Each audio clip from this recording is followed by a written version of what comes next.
Yes, about Alzheimer's. Yes. What's the differences between Alzheimer's and dementia? So Alzheimer's typically has an earlier onset. It has a very genetic component where there's thought to be some plaques that form in the brain. With other dementia that people typically think of, it tends to be age-related and vascular with a blood flow issue. You mean the dementia? It's more like related with the circulatory problem. Okay.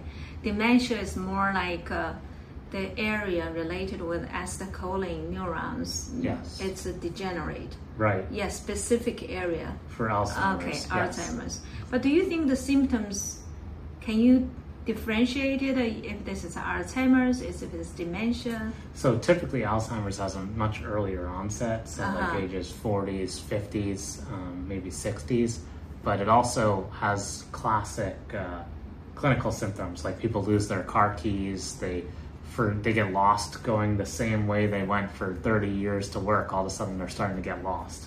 So it's symptoms like that become concerning. Okay. And those are usually the first signs. Alzheimer's, yeah.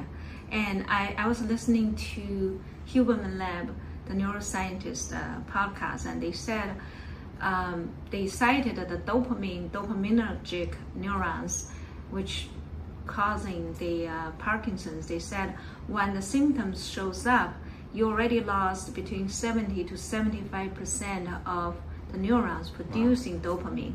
So in that sense, they probably started many years ago, but the brain still can compensate. And then once you lose that capacity to compensate, then the symptoms will show up. Wow. Yeah. So you did some research about what kind of herbs or treatment can help to slow down the process.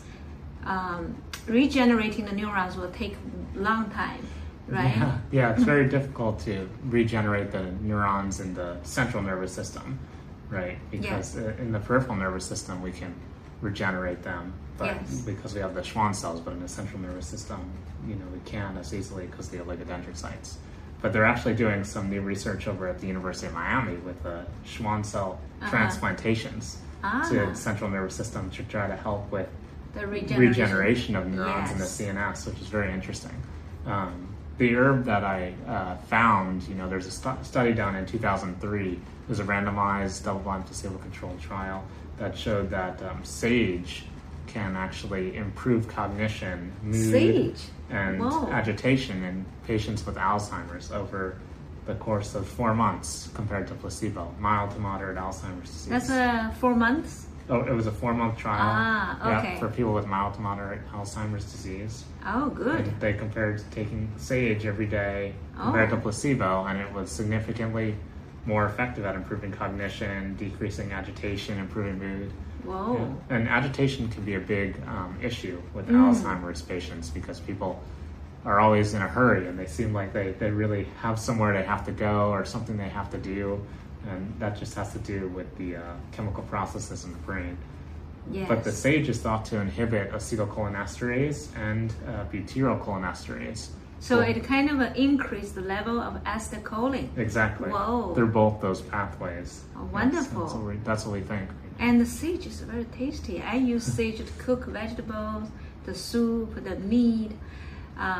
If that's the case, how many grams people can take that for 4 months? So I don't remember the exact dosage, but if you take really high levels, it can be dangerous because it contains some substance. I think it's called Thujone, Thujone.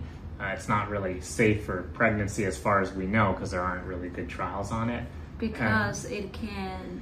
Well, I think it has a slightly toxic effect if it accumulates in the body over a long period of time or on high doses. That can be a little bit concerning. But do you think that thing can be discharged? Like I know mercury, if you get it, then it sits in the body.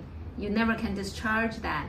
But this kind of if the high dosage causing a little bit of toxin there, do you think the body can clear it? Yeah. I think so. I think it just depends on the individual, right? And what enzymes they have to break it down, and then also how high their dose is going to be. So usually people can tell if their dose is too high if they start getting some sort of abnormal symptom or Okay. feel Yes. off somehow.